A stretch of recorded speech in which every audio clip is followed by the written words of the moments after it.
Imagine an ordinary person. She wakes up, grabs her phone, checks messages, and already feels a slight discomfort, perhaps anxiety, perhaps a faint sense of failure. She doesn't even realize it, but she's already under attack. A thought arises. You're late again. You never managed to stick to a routine. Another thought appears. Look how well others are doing, and you, still stagnant. These thoughts didn't ask for permission to enter. They arise automatically, like reflexes. And the most dangerous part? She believes them, without questioning, without investigating, without even realizing that she is under the influence of something that is not her. What this person doesn't know, and what most people never discover, is that these thoughts are not just harmless comments. They are commands. They shape emotions. They define behaviors. They ruin decisions. They sabotage dreams. And the most insidious part, they do all of this disguised as truths. This is the trap of the modern mind, an invisible prison where the shackles are not made of iron but of internal language. Psychiatrist Aaron Beck, founder of cognitive therapy, made a discovery that completely changes the way we should view the mind. You are not your thoughts. You are the observer, the awareness that witnesses these passing mental events.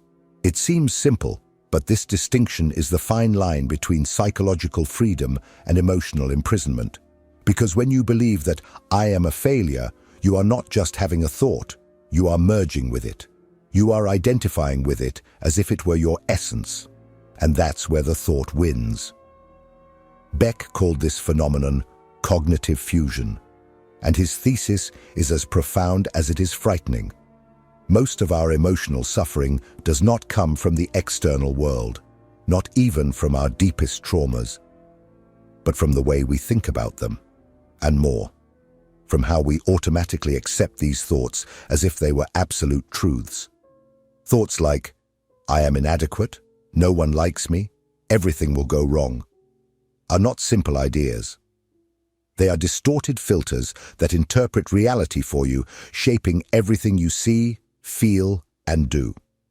You may think you are in control.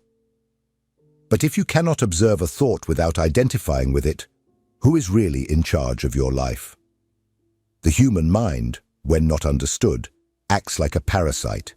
It inhabits your body, consumes your energy, and dictates your actions, all while you believe you are acting of your own free will. This video is for those who have ever felt dominated by their own mind, for those who live in internal conflict and don't know why, for those who are tired of negative thoughts that arise out of nowhere and hijack their entire day. And most importantly, it is for those who are ready to hear a truth that may hurt, but can also set them free. If you do not learn to observe your thoughts, they will control you. The good news? There is a way out, and it begins with what Aaron Beck called cognitive restructuring, the ability to create distance between who you are and what you think. In this video, we will explore how automatic thoughts shape your life without you realizing it, how cognitive fusion traps your identity, and more importantly, how to start regaining control.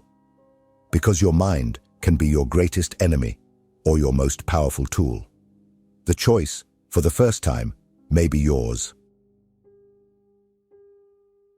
Your mind lies to you. And perhaps the biggest lie it tells us is this: if I think something, then it must be true. This is the root of illusion, the confusion between thought and identity. When you think, I am weak, I am stupid, I am not enough, your mind is not just creating a narrative, it is building a prison. And you, without realizing it, willingly enter it. Aaron Beck observed something devastating in his patients. They were not just suffering because of external events. They were suffering because they completely believed in every negative thought that arose in their heads. They did not say, I am having the thought that I am a failure. They said, I am a failure. This linguistic difference reveals something much deeper. They were the thoughts. They had collapsed their identity with what the mind automatically produces. This is cognitive fusion. But stop and think for a moment. If you can observe a thought, then you are not the thought. The observer is never what is observed. When a thought like, "I am not good enough" appears, it is just that, a mental event. A transient phrase, an electric spark. And yet, how many lives are ruined because of this small illusion? How many dreams are abandoned? How many relationships are sabotaged? How many decisions are indefinitely postponed because of a thought that arose and was believed? The trap lies in the naturalness with which these thoughts arise. They appear as if they are neutral descriptions of reality, when in fact they are distorted interpretations, often inherited from past experiences, unresolved traumas, or simply learned conditioning in childhood. And the worst part, the more they repeat, the more true they seem. The human mind has a dangerous cognitive bias. What is repeated often is accepted as truth, even if it is pure distortion. Beck called these patterns negative automatic thoughts. They do not ask for permission, they do not announce their arrival. They arise the moment you face a challenge, a rejection, a mistake, or even a simple discomfort, and their impact is immediate. They activate intense emotions, trigger physical reactions, change your behavior. But all of this only happens because you believe in them. Belief is the fuel of the mental prison. Thought only has power when you accept it as identity. It is at that moment that it ceases to be an idea and becomes a command. And the mind, like an obedient system, begins to organize everything around to prove that thought was right all along. If you think, "No one likes me," you start to behave defensively, distantly, perhaps even hostile. People pull away, and the mind says, "See, I told you." This is the vicious cycle of cognitive fusion. A thought generates emotion, which generates behavior, which reinforces the thought. And the wheel turns. It turns until you forget that you are inside it. It turns until you completely confuse yourself with what you think. And that is when the thought wins. But there is a way out, a way to break this cycle, a skill that can be trained and developed. The ability to recognize that thought is not reality, that thinking something does not make it real, and that you have the right and the power to question every idea that arises in your mind. In the next part, we will explore where these automatic thoughts come from, how they form, and why they seem so convincing. We will understand in depth what happens inside your mind when it takes control, and what you can do to interrupt this process before it becomes destructive. Ready to face your own mental pattern? Then let's get to the heart of the problem: negative automatic thoughts. If this content is making sense to you, click the subscribe button and subscribe to the channel. Thank you for your support. Within the human mind, there exists a mechanism that operates in the background, constantly, silently, like an invisible algorithm. It is what Aaron Beck identified as negative automatic thoughts, or NATs in English, negative automatic thoughts. These mental constructs are not elaborated, thought out, or reflected upon. They arise with the speed of a snap, the exact moment a stimulus appears. And the most frightening part?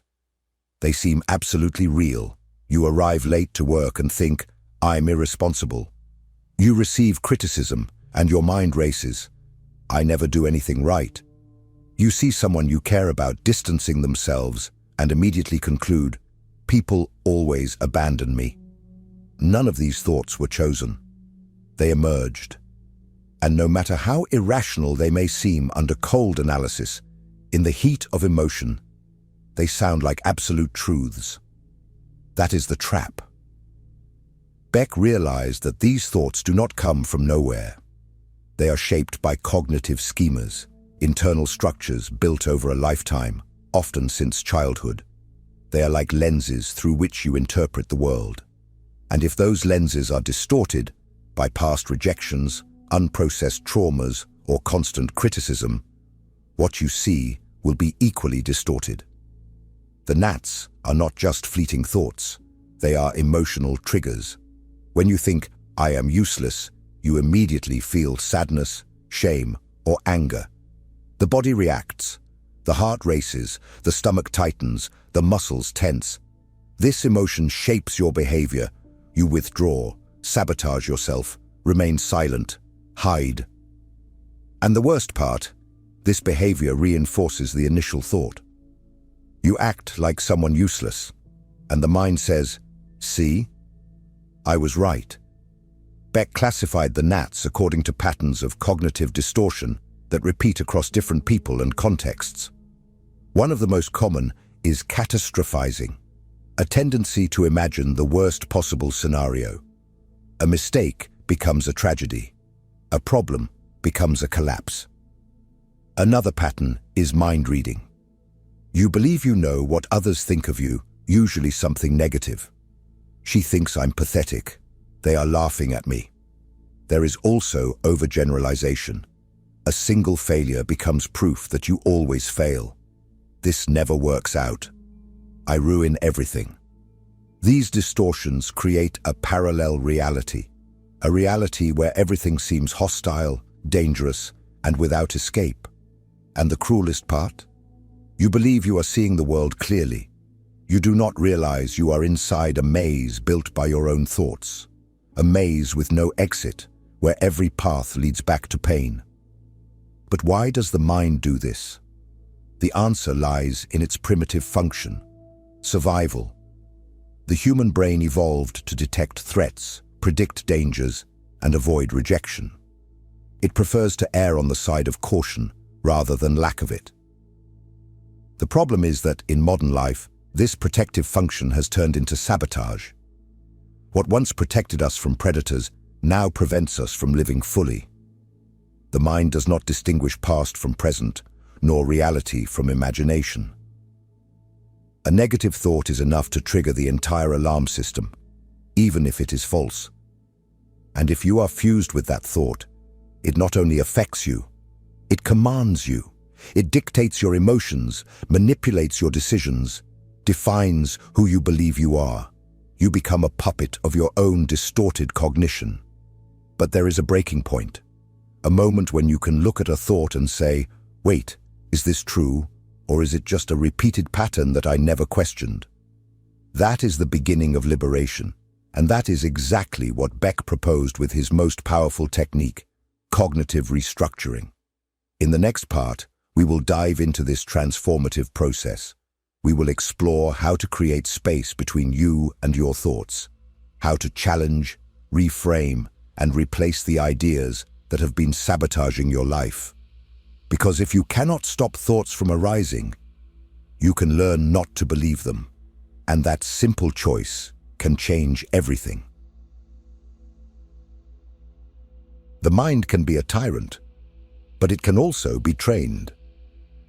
Aaron Beck not only identified the trap, he showed the way to escape it. The tool he developed is simple in concept, but profound in effect.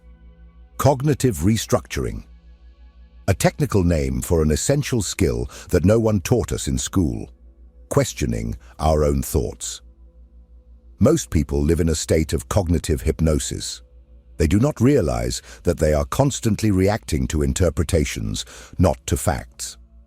When someone does not respond to a message, the mind says, "She is ignoring me." When something goes wrong at work, the internal voice fires off, "You always mess everything up." These reactions happen in milliseconds and are accepted without resistance. The mind decrees, and you obey. Cognitive restructuring breaks this cycle. It is the moment when you, for the first time, stop, observe, and say, "Is that really so?" Instead of being a blind passenger of the mental flow, you take the wheel and start driving with awareness. The first step is to become aware of the thought, and this requires practice. At first, you only notice the damage after you have already reacted, after you have already sabotaged yourself, exploded, or isolated yourself. But with practice, you begin to recognize the patterns. You start to name the thoughts. "I am having the thought that I am incompetent."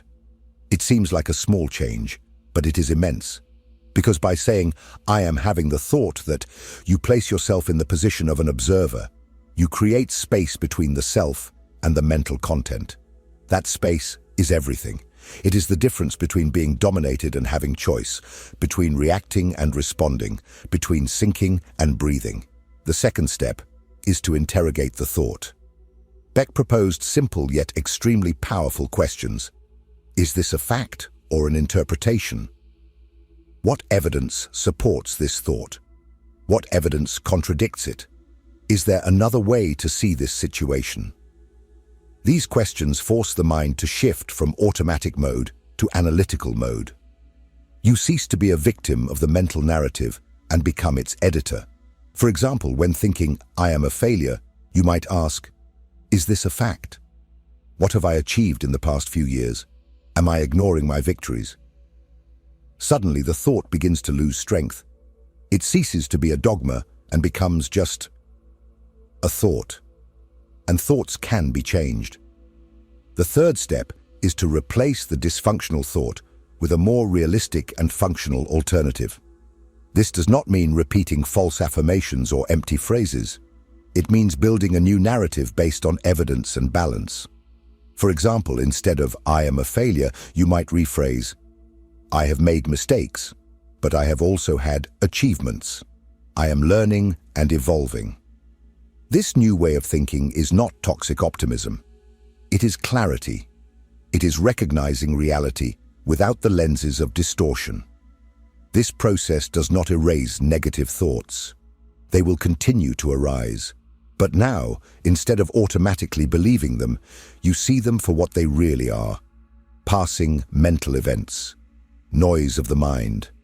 And when you do not react to the thought, when you observe it, question it, and let it go, you break the spell. You regain control.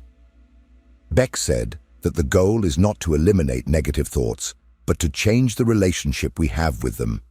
This is psychological freedom. It is when you look inside your mind and say, I see you, but you do not define me. This simple statement changes the internal dynamic. You cease to be a puppet of your cognition and become the author of your consciousness. But there is something even deeper. Something that happens when this practice becomes constant. When you train your mind to observe without reacting, to question without collapsing, to respond with awareness.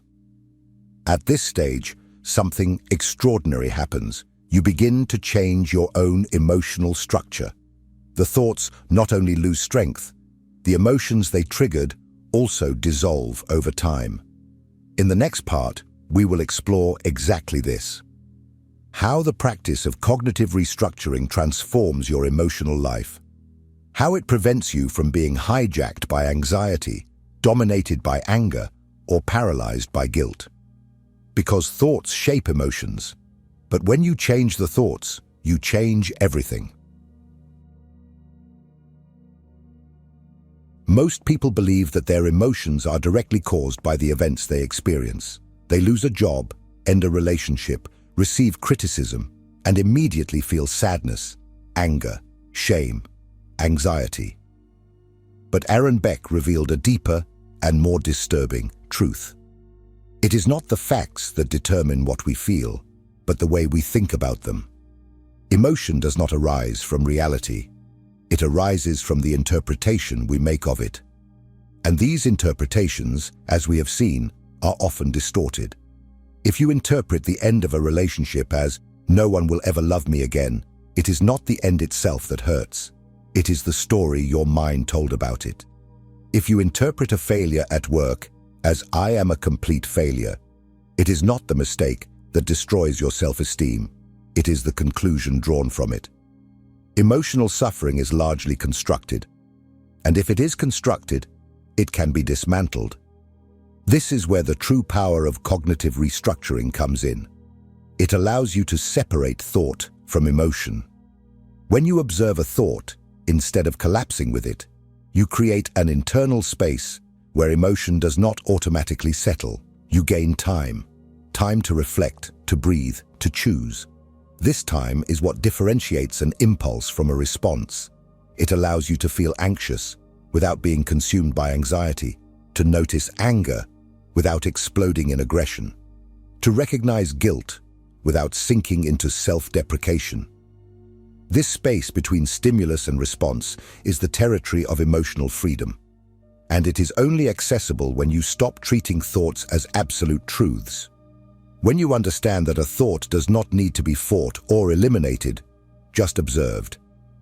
This conscious observation dissolves much of the emotional force behind dysfunctional cognition, because thought loses its authority when seen for what it really is, a hypothesis, not a decree. This skill, when cultivated, transforms the way you live. Situations that once triggered emotional crises begin to lose their impact. Comments that once hurt now sound neutral. Challenges that seemed unbearable become manageable. Why? Because your mind continues to produce thoughts, but you no longer believe in all of them. You have developed what Beck called cognitive distancing, the ability to recognize that I am having a thought that this is terrible is not the same as this is really terrible. Imagine the strength of someone who, faced with a thought like, I am inadequate, can simply say, okay, this thought has appeared. But it is not a reflection of reality, just of my mental story. This is a form of power that does not shout, it does not fight, but it silently redefines the internal experience. It is the kind of strength that does not depend on inflated self-esteem or forced positivity. It is lucidity, it is emotional maturity, it is freedom. But this process requires practice, and more than that, it requires vigilance. The mind is skillful. It knows how to disguise itself. And even after understanding all this intellectually, you may, in a moment of vulnerability, fall back into identification. Therefore, the next step is to develop a continuous posture of conscious presence, a kind of mental state where you live with mindfulness, with the ability to perceive thoughts as clouds passing in the sky, without clinging to any. In the next part, we will dive into this more subtle dimension, how to cultivate the role of observer of the mind, and why this is the true turning point between an emotionally reactive life and a life governed by awareness, clarity, and inner power. Because recognizing that you are not your thoughts is the first step. Living as that observer is what transforms your reality. If what you're hearing resonates with you, you'll find real value in my ebooks. Beyond the Shadow breaks down Jung's core ideas, while Dialogues with the Unconscious gives you a 30-day path to apply them in your life. Both are linked in the pinned comment. The human mind is an extraordinary machine, but dangerous when it operates without supervision. It thinks all the time, analyzes, judges, compares, interprets. And amidst this incessant flow, a rare but transformative phenomenon can occur. You realize that you are thinking. This moment of metacognition, of awareness of one's own mental activity, is the key to a new kind of freedom. This is where the observer is born. Aaron Beck was a pioneer in making this awareness practical and accessible. He was not talking about spiritual enlightenment or a distant mystical state. He was talking about something concrete, the ability to look at a thought and say, I see you, but you do not define me. This simple phrase represents a break from centuries of automatic identification with mental content. The observer is that instance within you that watches, that notices, that recognizes without reacting. It is not reactive.